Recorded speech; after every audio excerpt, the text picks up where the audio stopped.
Со дисциплина и со агресија, со максимален пристап. Треба да пристапиме на тој напред како што ќе следува напредот со Германија. Да бидеме толку многу фокусирани, затоа што ви гледате ден денес што се случува во фудбалот, значи секој може да победи, мора да сме поквалитетни, има почит за противникот, но поквалитетни сме од нив, тоа да не правиме мовет, но тоа треба да го покажеме на терен.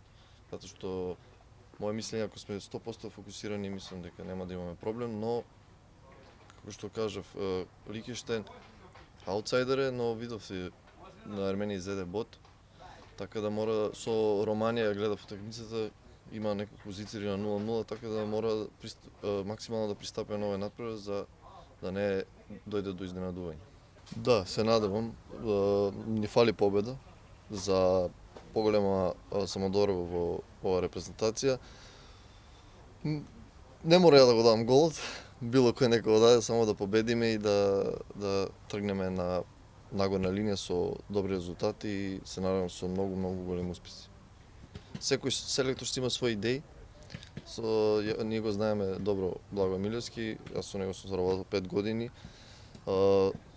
Си има свој стил на работа, иде до крај, така да имавме добри напревари задните 3 утакмици и се надевам дека сега тие добри утакмици ги спроведеме со победа.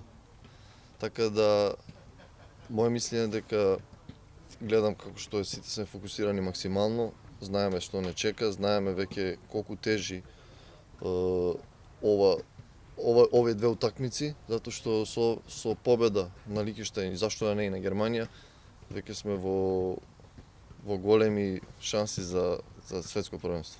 Па, сите се врвни фудбалери.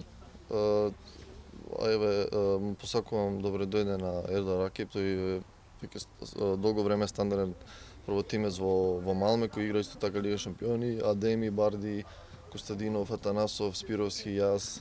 Значи, ќе фали Барди многу. Тој е еден од нашите најглавни играчи, многу ни недостасува, но ќе се обидеме некој од нас да го потполни местото и да го даде максимумот и да победиме.